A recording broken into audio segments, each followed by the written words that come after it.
네, 안녕하세요. 저는 세브란스 병원 간담체외과의 황호경이라고 합니다. 췌장암, 많이들 어려운 질환으로 알고 계시죠? 췌장암 진단 받으시고 어떻게 치료를 해야 될지 굉장히 고민들이 많으실 텐데요. 거기에 대해서 치료의 큰 원칙에 대해서 오늘 말씀드리고자 합니다. 우리가 음식을 드시면 식도를 거쳐서 위로 들어오게 되겠죠. 그리고 위를 거친 음식물들은 십이지장을 통과해서 소장으로 내려가게 됩니다. 그리고 췌장이라는 장기는 십이지장 옆에 그리고 위 뒤에 위치하게 되는데요. 그리고 간에서 만들어진 담즙이 담도를 통해서 내려오게 되는데 그 담즙은 다시 담낭이라는 우리가 흔히 쓸개라고 알고 계시죠. 쓸개에 저장이 되어 있다가 우리가 음식을 드시면 담낭이 수축해서 담즙이 담도를 타고 내려오는데 그 담도가 췌장 안으로 들어가서 다시 십이지장까지 연결이 되어 있습니다.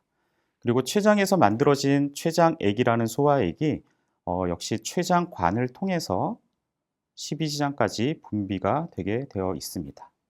장을 돌았던 피가 다시 간으로 올라가는 간문맥이라는 혈관이 바로 췌장 뒤편에서 간까지 올라가게 됩니다. 그 다음에 또 우리 몸에 굉장히 또 중요한 동맥들이 역시 췌장 주변에 분포하게 되는데 대동맥에서 나온 동맥 중에서 간을 먹여 살리는 간동맥이라는 혈관이 나오고 위동맥이 나오고 비장이라는 장기를 먹여 살리는 비장동맥이라는 혈관이 역시 췌장 위에서 이렇게 분지돼서 나오게 됩니다.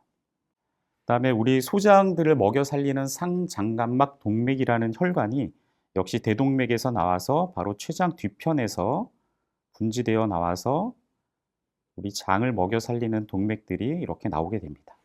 그래서 우리가 보통 췌장은 크게 머리, 몸통, 꼬리로 나누게 되는데 아까 말씀드린 간 문맥이라는 혈관을 기준으로 해서 앞부분을 우리가 췌장의 머리 부분이라고 얘기를 하고요. 간 문맥의 뒤편을 다시 반으로 나누어서 몸통과 꼬리라고 표현을 합니다. 그럼 이런 췌장의 여러 가지 위치에 암은 어디든 발생을 할 수가 있는데요. 이렇게 머리 부분에 암이 발생해서 가령 이렇게 담도를 맞게 되면 초기 증상으로 황달이 생기게 됩니다. 그래서 비교적 초기에 진단이 될 수도 있고요. 이렇게 거기에 비해서 상대적으로 몸통이나 꼬리 쪽에 췌장암이 발생한 경우에는 처음에 자각 증상이 없어서 굉장히 늦은 시기에 발견되는 경우가 대부분입니다. 췌장암의 치료 원칙은 우리가 어떻게 나눌 수 있을까요? 우리가 크게 수술 가능 여부에 따라서 나뉠 수가 있습니다. 수술 가능 여부에 따라서 절제 가능형 췌장암이 있고요. 바로 절제가 조금 힘들지만 선행 치료에 따라서 나중에 치료가 절제가 가능한 우리가 경계성 절제 가능으로 또 나눌 수가 있습니다. 그리고 수술이 불가능한 절제 불가능 상태도 있습니다. 절제 불가능은 또 크게 두 가지로 나눌 수가 있는데요. 첫 번째는 전이가 있을 때입니다. 원격 전이가 있을 때입니다. 그래서 우리가 이런 경우를 전이성 췌장암이라고 얘기를 합니다. 자, 그러면 전이는 어디에 있을 수가 있을까요? 우리 몸에 어디든 전이가 발생할 수 있습니다. 대표적으로 가장 많이 전이가 발생하는 부위가 간전이입니다. 간전이도 굉장히 다양하게 나타날 수가 있는데요. 그림에서 보는 것처럼 일부 한 곳에 전이가 발생하는 경우도 있고요. 다발성으로 발생하는 경우도 있습니다. 크기도 아주 좁쌀처럼 작은 전이성 병변에서부터 굉장히 크게 전이가 발생하는 경우도 있습니다. 이렇게 간에 전이가 돼 있을 경우에는 우리가 수술이 힘들게 되고요. 두 번째 많이 발생하는 것은 복막전이입니다. 복막전이라고 하면 우리 몸속에 이 암세포가 전반적으로 다 퍼지는 현상을 말하는데 우리 몸 장기 어디에든 이 복막전이는 다 발생할 수 있습니다. 이렇게 다발성으로 여러 군데 다 발생할 수가 있습니다.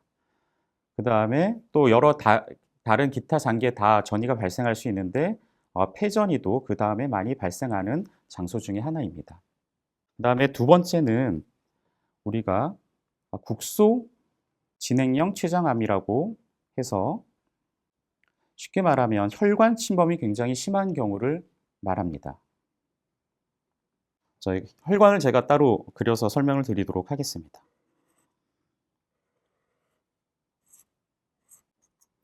이런 식으로 혈관이 있다고 했을 때 췌장암이 발생할 때 다행히 혈관하고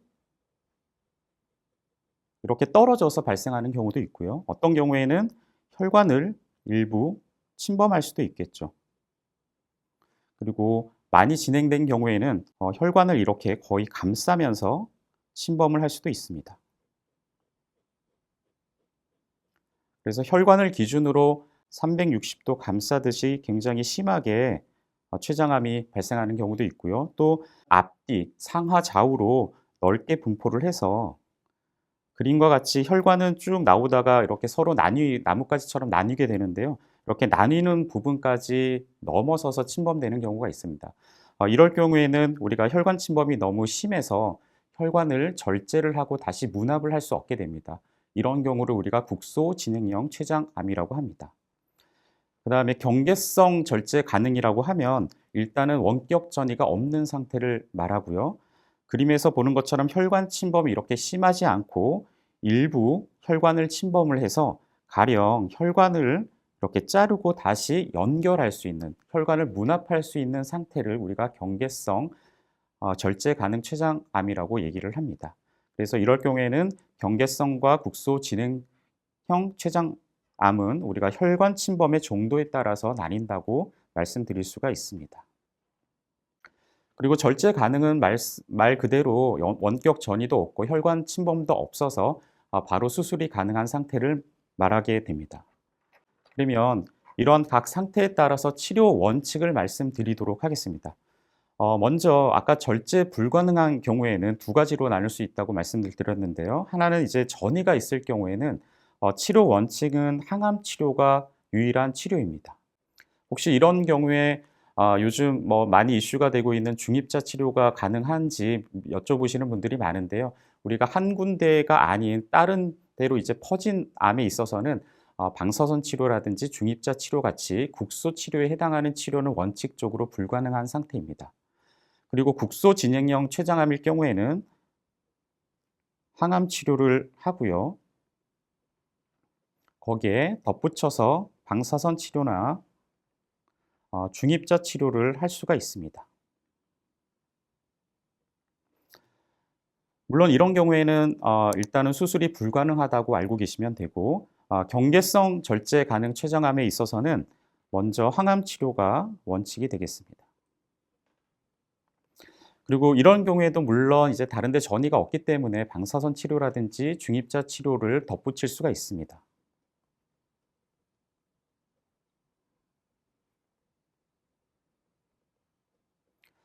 그러면 이러한 경계성 절제 가능 췌장암일 경우에 이렇게 선행 항암 치료를 통해서 만약에 반응이 좋을 경우에는 다시 수술로 가는 경우가 있을 수가 있습니다. 수술이 가능한 경우가 있고요. 하지만 이러한 항암 치료에도 불구하고 암의 어떤 치료의 저항성 때문에 오히려 병이 진행하는 경우도 있습니다. 그래서 병이 진행할 경우에는 수술이 힘든 경우도 종종 발생을 하고요. 그다음에 절제 가능한 상태에서는 현재까지 치료 원칙은 바로 수술을 시행하는 겁니다. 수술 후에도 1년 내에 보통 한 40에서 50%의 환자분들이 재발을 하기 때문에 먼저 항암 치료를 하고 수술을 하는 방법들도 요즘에 많이 대두가 되고 있는데 거기에 대해서는 아직 여러 연구들이 진행이 되고 있는 상태라서 어떤 방법이 더 생존율을 향상시킬 수 있는가에 대해서는 좀 더 연구가 필요합니다. 하지만 최근 들어서 선행 항암 요법을 먼저 하고 그다음에 수술을 하는 경우도 있습니다. 그래서 오늘 제가 말씀드리고자 하는 췌장암의 치료 원칙을 다시 한번 요약해서 말씀드리면 크게 세 가지, 수술로서 절제가 가능하냐에 따라서 크게 세 가지로 상태가 나뉘게 되고 절제 가능성, 그다음에 경계성, 절제 가능성, 절제 불가능 이렇게 세 가지로 나누게 되고요. 다시 한번 말씀드리면 절제 가능할 경우에는 현재까지 원칙은 수술을 먼저 진행하는 것이다. 그리고 경계성 췌장암일 경우에는 먼저 선행 항암 치료 또는 거기에 덧붙여서 방사선이나 중입자 치료도 할 수 있겠고요. 거기에 치료 반응에 따라서 우리가 수술로서 이렇게 절제를 할 수가 있습니다.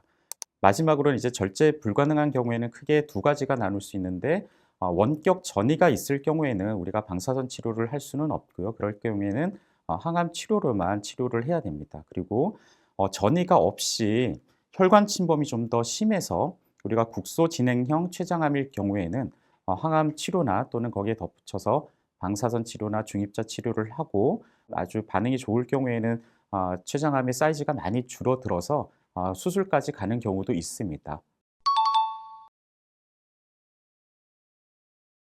물론 굉장히 예후가 안 좋은 췌장암이지만 이렇게 잘 그 상태에 따라서 우리가 치료 전략을 잘 세워서 또 좋은 결과를 얻는 경우도 있어서 여러분들이 끝까지 포기하지 않으시고 잘 치료를 받으셨으면 좋겠습니다.